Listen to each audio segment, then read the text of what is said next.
કે હાથ બારમાં મારું નામ છે તો જમીન તો મારી જ કહેવાય ને। જો તમારું પણ નામ 7 બાર ઉતારામાં છે અથવા કોઈ કહે છે કે 7 બારમાં નામ છે એટલે જમીન તમારી, તો કૃપા કરીને આ વિડીયો અંત સુધી જરૂર જોતા રહેજો। નમસ્કાર મિત્રો, હું છું માલદે આયર અને તમે જોઈ રહ્યા છો કિશનભાઈ યુટ્યુબ ચેનલ। જો મિત્રો સારો લાગે અને ઉપયોગી લાગે તો તમારા મિત્રોને શેર કરજો અને કિશનભાઈ યુટ્યુબ ચેનલને સબસ્ક્રાઈબ કરવાનું ભૂલતા નહીં। પહેલાં આપણે સમજીએ કે 7 બાર શું છે। મિત્રો, 7 બાર ઉતારો એ જમીનનો માલિકીનો દસ્તાવેજ નથી। 7 બાર એ રેવન્યુ રેકોર્ડ છે, જેમાં સર્વે નંબર હોય, જમીનનો વિસ્તાર હોય, ખેતીનો પ્રકાર હોય અને પાકની માહિતી હોય, અને કોણ કબજેદાર તરીકે નોંધાયેલ છે તેની માહિતી 7 બારના ઉતારામાં હોય છે। 7 બારમાં નામ હોવું એ માલિકીનો પુરાવો નથી।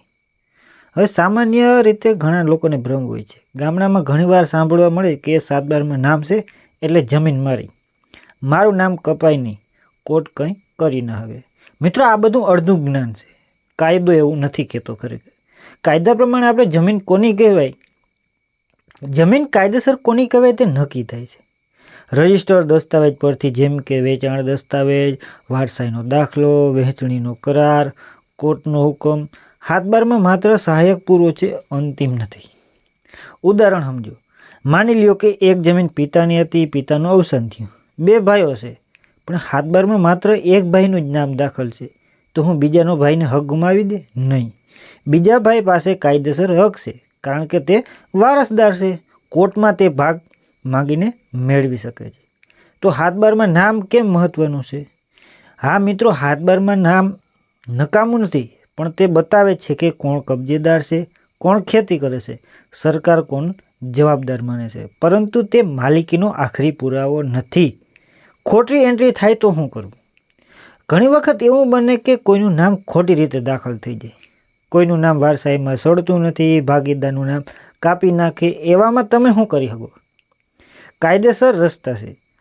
એક તો RTS અપ્લાય કરો, મામલતદાર, ડેપ્યુટી કલેક્ટર જાઓ, સિવિલ કોર્ટ કેસ કરો, ભાગવટાનો હકદાવો કરી શકો અને સ્ટે ઓર્ડર તમે મેળવી શકો। એટલે 7 બાર અંતિમ નિર્ણય નથી। કોર્ટ શું કહે? કોર્ટ હંમેશા કહે છે કે 7 બાર રેકોર્ડ ઓફ રાઇટ છે, ટાઇટલ ડોક્યુમેન્ટ નથી। એટલે કોઈ દસ્તાવેજ અને પુરાવો જોઈએ છે, એ 7 બાર એકલો પૂરતો નથી। ખેડૂત માટે ખાસ સૂચના છે। મિત્રો, જો તમારી પાસે જમીન છે, તમે ખેતી કરો છો, પરંતુ દસ્તાવેજ અધૂરા છે, તો આજે જ જૂના દસ્તાવેજ શોધો, વારસાઈ દાખલ કરાવો, ભાગ બટવારો કાયદેસર કરો, નહીંતર ભવિષ્યમાં મોટી મુશ્કેલી આવી શકે છે। હવે સૌથી મોટો ખતરો કયો છે? મારું નામ 7 બારમાં છે એટલે બધું સેફ છે। આ વિચાર સૌથી ખતરનાક છે, કારણ કે જ્યારે કોર્ટમાં કેસ જાય ત્યારે 7 બાર એકલો બચાવી શકતો નથી। આ વિડીયો જોવાનું કારણ ઘણા લોકો કહે છે કાકા એવું ના હોય, અમારા ગામમાં એવું જ ચાલે। મિત્રો, કાયદો ગામ પ્રમાણે નથી ચાલતો, કાયદો પુરાવા પ્રમાણે ચાલે છે।